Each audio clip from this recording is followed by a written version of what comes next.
친일 매국군인 유재흥, 백선엽, 백인엽 친일 사학재단에 대한 얘기를 시작해볼까 합니다. 6.25 한국전쟁에 있어서 가장 큰 두 가지 전투가 있었습니다. 전황이 크게 요동치게 된 첫 번째가 인천 상륙작전이죠. 메가더 장군의 인천 상륙작전으로 전세가 굉장히 한국에게 유리하게 돌아갔던, 또 전세가 굉장히 불리하게 된 게 청천강 전투죠. 청천강이 어디쯤 되냐면은 평양 위에 이쪽 청천강 전투에서 폭망이 시작되죠. 굉장히 전황이 불리하게 돌아가게 된 거죠. 그 당시까지 미국은 정의로운 나라였습니다. 메가더 유엔군 사령관과 워커 초대 미 8군 사령관 워커 장군이죠. 이 두 분이 큰 일을 하신 거죠. 월튼 워커 미 8군 초대 사령관과 더글러스 메가더 유엔군 사령관, 두 사람이 투탑이었죠. 개전 초기에 큰 역할을 하신 분들인데 감사한 분들이죠. 그래서 저는 미국 공화당을 좋아해요. 메가더 장군도 공화당이고.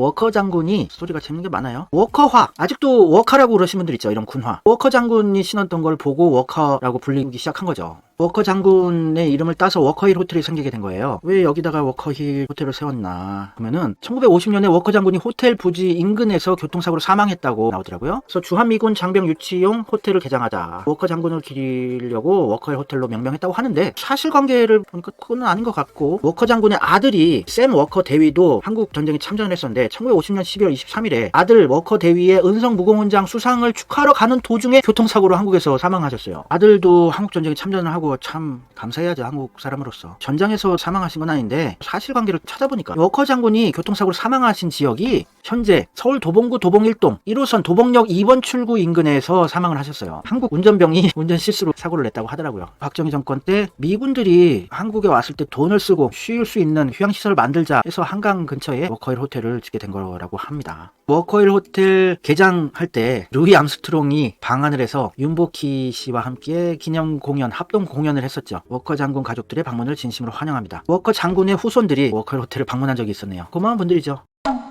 한국 전쟁에서 중요한 장면이 두 가지가 있는데, 첫 번째가 인천 상륙작전, 다음으로 가장 중요했던 전투가 청천강 전투죠. 1950년 11월 달에 있었던 전쟁인데, 워커 장군이 미 8군 사령관을 하면서 청천강 전투에서 대패를 하게 돼요. 한국군과 함께 미군이 전투에 임했는데 결정적인 타격을 입고 일사후퇴의 원인이 된 거예요. 말아먹은 거죠. 유재흥이라는 사람입니다. 이 사람이 6사단, 7사단, 8사단을 데리고 2군단 산하에 있는 6, 7, 8사단을 지휘하던 이 군단장이었어요. 청천강 전투에서 유재흥이라는 사람이 2군단을 완전 괴멸시킨다. 병력의 60% 사망, 실종, 포로가 되고 완전 괴멸됐어요. 연대장 1명이 사망하고 연대장 3명은 생포까지 되었어요. 일사후퇴의 계기를 마련하게 된 거죠. 일본 육사 출신이에요. 유재흥 장군은. 아버지 유승열도 일본군 대좌 출신이고 한국에서 투스타로 제대를 했는데, 한국 전쟁 전에 1사단장까지 하던 부친은 완전 친일파죠. 일본 육사 출신의 박정희 같은 사람, 백선엽 같은 사람이에요. 유재흥은 일본 나고야에서 출생해서 한국에 왔는데, 부친이 자기 자식을 완전 친일파로 일본인으로 키우기 위해서 한국어 교육을 아예 시키지 않아요. 일본어 교육만 시켜서 한국어를 못했다고 합니다. 6.25 전쟁 당시에 군단장이 한국어가 서툴렀다고. 이런 사람을 왜 군단장까지 임명을 한 걸까요? 한심하기 그지없습니다. 일본 육사 출신들이에요, 다.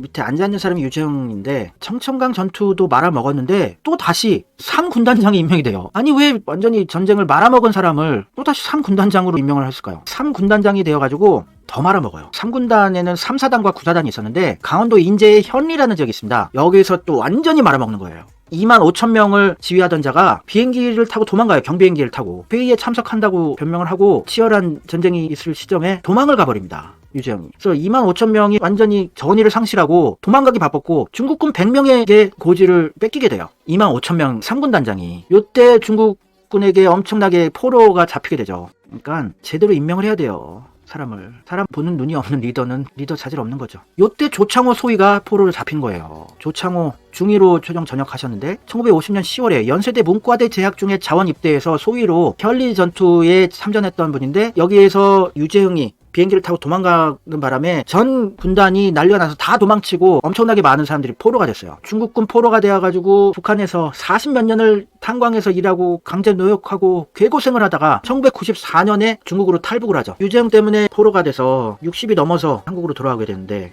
한국에 돌아와서 이 사람을 찾았대요. 왜 그때 도망가셨나? 왜 군대를 통솔 안 해서 자멸하게 만들었나? 묻고 싶어서 찾았대요. 살아있을 당시에. 근데 계속 도망쳤대요. 그때도. 제가 유재흥 장군이었더라면 내가 도망치는 것으로 인해서 소중한 부하가 40몇 년을 북한에서 강제 노역하면서 개고생하다가 탈북해서 자신을 찾아왔으면, 저 같았으면 정말 무릎 꿇고 눈물 흘리면서 사죄했을 겁니다. 미안했다고. 그리고 살아 돌아온 부하를 뜨거운 마음으로 끌어안아주는 게 당연한 거죠. 인간이라면. 동물 수준인 거죠. 동물도 의리가 있어요. 정이 있고.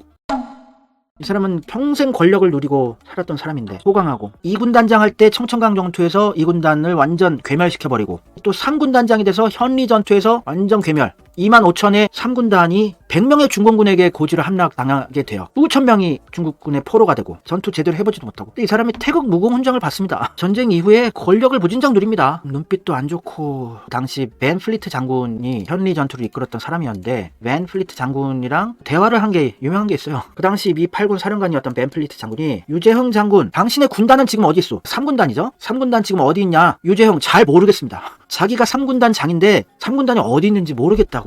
한국말도 못하는 일본어밖에 할 줄 모르던 사람이 통역을 데리고 다녔대요. 나라 망할만 하죠. 벤 플리트. 당신의 예하 사단은 어디 있어? 모든 포와 수송 장비를 상실했단 말이오? 유재흥. 그런 것 같습니다.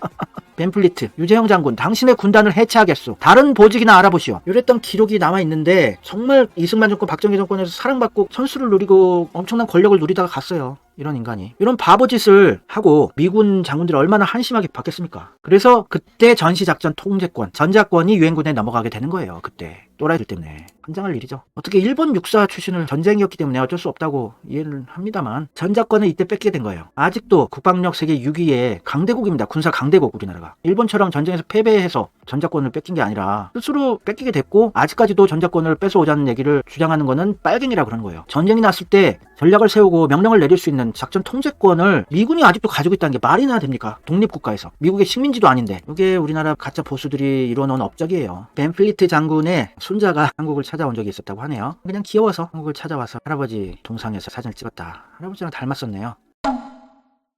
우리 한민족을 괴롭힌, 망조에 들게 한 자가 전쟁이 끝난 이후에도 승승장구합니다. 이승만 정권에서 또 사랑받아요. 친일파들 숙청 안 당하니까 참모총장 대리를 합니다. 이승만 정권에서 3스타 중장으로 예편을 하게 돼요. 이승만한테도 아부 떨고 잘 보여서 권력을 누렸는데 그쯤 끝날 줄 알았더니 박정희 정권 때도 또 사랑받아요. 박정희가 일본 육사 출신 아닙니까? 이 사람도 일본 육사 출신에 완전 친일파들이죠. 그러니까 자기 파벌이라고 키워준 거예요. 박정희 정권 때는 국방부 장관을 해요. 온갖 권력을 다 누립니다. 태국 대사, 이탈리아 대사, 스웨덴 대사까지 해요. 유재흥이. 나라를 망조에 들게 한 쓰레기, 전자권을 뺏기게 한 원흉이 국방부 장관을 해요. 박정희 정권 때. 그러니 나라를 위해서 목숨 바친 진짜 훌륭한 군인들은 평가받지 못하고 비겁하고 교활한 자들만 득세하게 되는 세상이 돼버린 거죠. 퇴임하고도 대한석유공사 사장으로 6년간 재직을 합니다. 끝까지 꿀물을 빨다가 온 거죠. 성우회라는 게 뭐냐면 전역한 장군들의 모임인데 일본에서 지원을 해주고 있는 단체입니다. 성우회의 회장이 되죠. 똥별들의 회장이 유재흥이 됩니다. 전 국방장관 유재흥이죠. 여기 앉아있는 사람 유재흥. 전 국방장관 등 성명, 노무현 대통령 안보 인식에 경악을 금치 못해 전자권을 회수해오자 뺏어오자는 거에 난리를 쳤던 게 유재흥이 앞장서서 했던 일이에요. 매국노입니다. 매국노. 우리나라 팔아먹을 만한. 오래도 살았어요 인간. 이 사람이 유재흥인데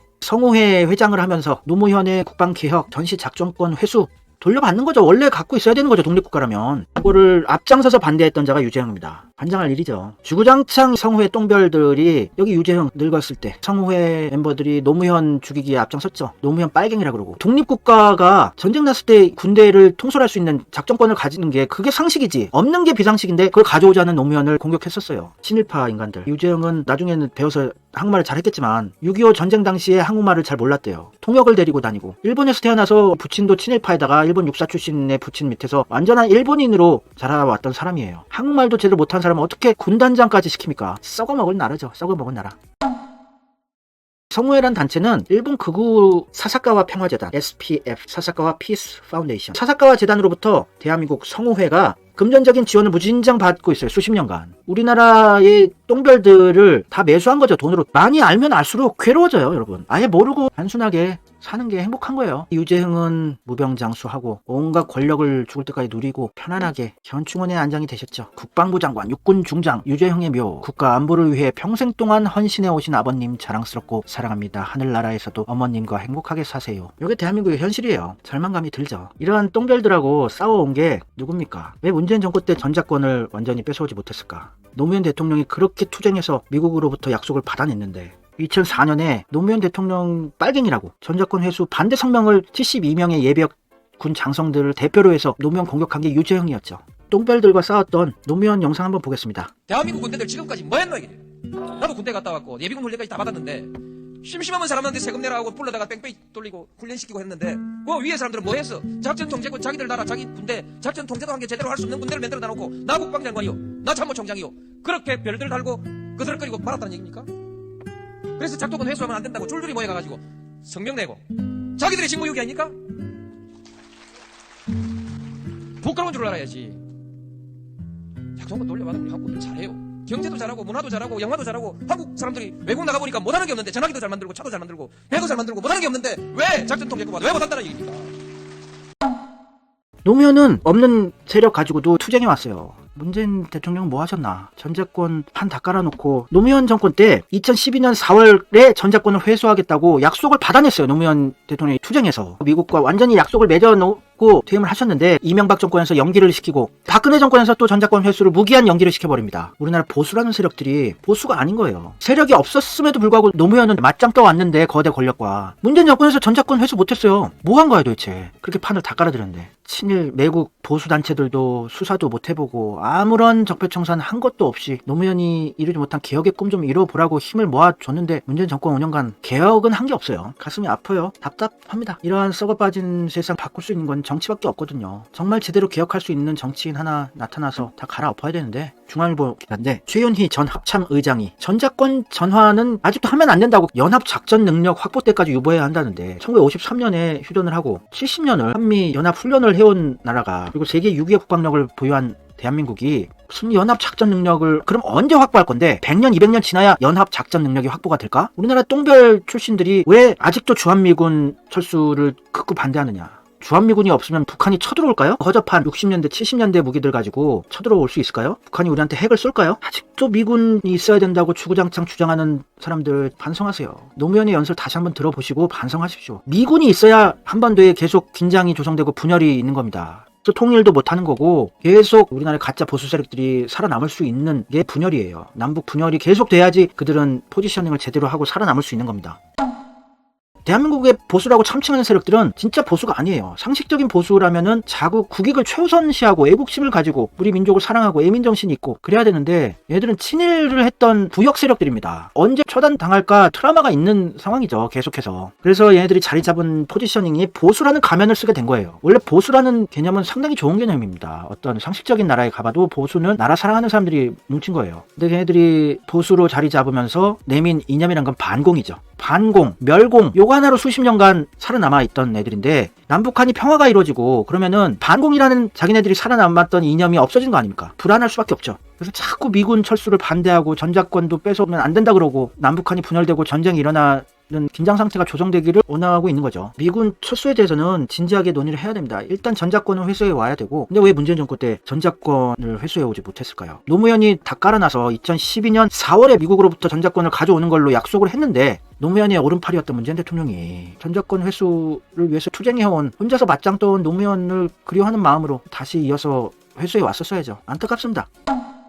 유재흥 장군만이 있던 게 아니죠. 쓰레기들이. 백선엽. 보수에서 거의 신격화시켜서 한민족을 구한 구국의 영웅으로 추앙하고 있는 인물이죠. 백선엽이란 자는 기본적으로 친일을 베이스로 깔고 있는 사람이에요. 일본 육사 출신이었고 신문에 기고한 글이 있더라고요. 일본 이름이 시게미츠 구니오였는데 지원병의 일기 나는 전라북도 촌에서 났습니다. 소화 13년에 사범학교를 마치고 전남 화순 청풍소학교에서 선생 노릇을 하다가 지난 8월에 영광스러운 입소가 허가되었습니다. 그러나 나는 선생 노릇을 하다가 지원병이 된 것을 무슨 출세를 하려는 것은 아닙니다. 물은 얕은 대로 흐르며 자식은 부모에게 효도하는 것과 같이 일본 남자인 우리들이 폐하의 군인이 되는 것은 의뢰의 할 일입니다. 일본 남자라고 완전히 인식을 하고 있었네요. 천황 폐하의 군인이 되는 것은 당연한 일이다. 그렇게 당연한 것을 칭찬한다든지 이상하게 생각들을 하는 것을 보면 내가 지원병이 늦게 된 것을 꾸지람하는 이가 없는 것을 섭섭하게 생각합니다. 이것은 반도동포의 부끄러운 일이라고 생각합니다. 나는 말하고 싶습니다. 내선일체가 되는데 가장 먼저 할 것은 지원병이 되는 것입니다. 내선일체란 건 일본인과 조선인이 하나가 된다는 얘기죠. 사랑하는 반도동포들이여 참으로 황국 신민이 될 생각이 있거든 그리고 내선일체를 실행하려고 생각하거든 이 훈련소로 오시오. 누구든지 좋습니다. 부잣집 자제가 맨 처음 들어오시오. 괴로움이나 의심이나 또한 나의 이 감격을 한 가지로 나누지 않으시렵니까? 이렇게 좋은 기회를 잃어버리지 않길 바랍니다. 일본군에 지원하라 이런 얘기를 날렸죠. 완전 친일파. 이런 사람이 우리나라 구국의 영웅으로 평생 뭔가 권력을 누리고 호강하다가 천수를 누리다가 가서 현충원에 안장이 됐죠. 이 사람에 대해서 진실을 알고 가야 돼요, 여러분. 백선엽을 잘 아는 6.25로 참전한 박경석 예비역 준장 장군이셨던 분이 백선엽은 조작된 영웅이다. 직접 증언을 해주셨어요. 백선엽은 조작된 영웅입니다. 진실을 밝혀야 합니다. 박경석 예비역 준장은 단호했다. 육사생도 2기 출신으로 한국 육사 2기예요. 일본군 육사가 아니라. 일본군 육사와 궤를 달리하죠. 한국전쟁, 베트남 전쟁에서 야전을 두루 거친 노병인 박경석 예비역 준장은 백선엽 씨가 전쟁 영웅이 아니라고 했다. 백선엽은 국립묘지에 안장될 자격이 없다. 백선엽 가족은 그의 주검을 가족 묘지로 이장해야 한다. 백선엽이 일본군 장교로 간도 특설대에 근무하며 항일 독립투사를 체포하는 등 친일 반민족 행위를 했고 여기에 더해 한국 전쟁사를 왜곡해 스스로를 영웅으로 만든 위선자이기 때문에 이 사람이 군대 전쟁의 역사를 스스로 바꾼 사람이야. 백선엽은 한국 전쟁 발발 당시 1사단장이었으니 공적이 없지는 않을 것입니다. 법적으로도 장군은 국립묘지 안장 대상이죠. 그런데 그의 행적을 보면 장군의 명예를 누릴 자격이 없어요.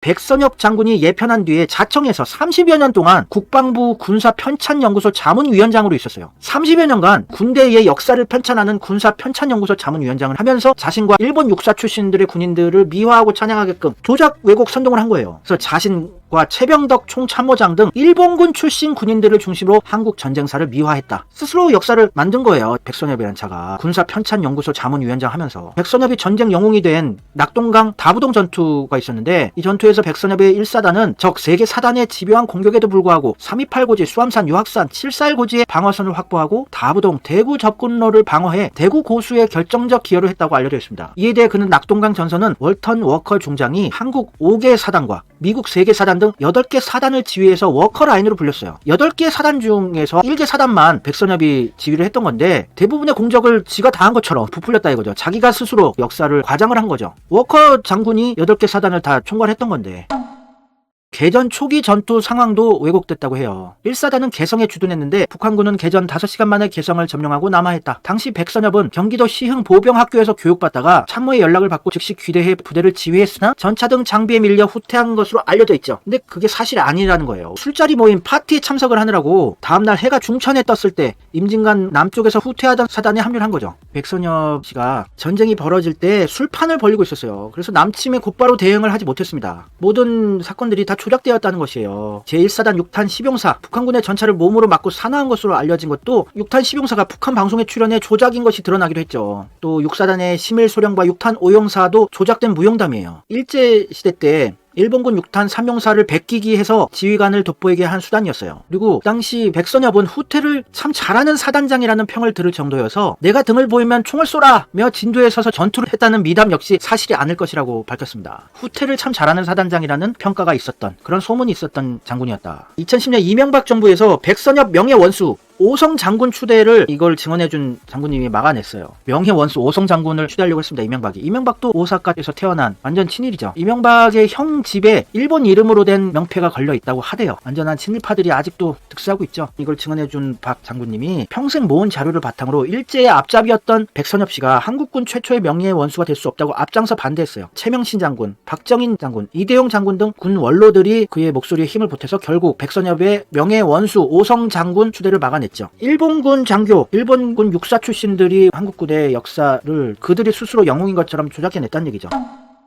백선엽이란 인간이 자신이 한국 전쟁에서 공적, 업적을 과장할 수는 있다. 그래, 많이 양보해서. 그렇다고 칩시다. 그렇다고 치는데 백선엽의 동생 백인엽까지 같이 얘기를 해보면 믿을 수 없는 사람들이구나 아시게 될 거예요. 백인엽이란 자도 군 출신인데 백선엽의 친동생이죠. 백인엽이 육군단장 할 때 병사들을 영양실조로 아사 직전으로 내몰았던 장군입니다. 육군단장 백인엽의 신복 부하들은 장병 부식 납품업자들로부터 6천여만 환을 뇌물로 뜯어냈고 군납업자들로부터 납품액의 10% 내지 15%를 거둬 1억 212만여 환을 백인엽에게 뇌물로 상납했습니다. 또 육군단 예하 259 수송부대의 자동차를 불법으로 후생 사업에 보내 1000여만 환을 부정 취득했고 예하 부대에 배급하는 휘발유 중 매달 200드럼씩 총 1000드럼을 빼돌려 500만 환 상당의 이득을 취했습니다. 그래서 육군단은 병사들이 수만 명이 영양실조로 고생했습니다. 식중독 등에 걸려서 골골대는 인원이 투성이었고 이승만 정권 때는 친일파들을 아껴줬기 때문에 쉬쉬하고 조용히 넘어갔었는데 박정희 정권 때 백인엽의 뇌물을 받고 이런 짓들이 발각이 되어버려요. 박정희가 그나마 백인엽보다는 병사들을 백인엽이를 사랑했었네요. 백인엽을 사형을 시키려고 했어요, 박정희가. 사형을 시키려고 했는데 백인엽의 형 백선엽이 박정희보다 연배가 위고 일본 육사 선배고, 박정희가 남조선 노동당 군사 총책을 하면서 원조 빨갱입니다. 원조 공산당 빨갱이. 잡혀서 사형당할 위기였는데 백선엽이 봐줘서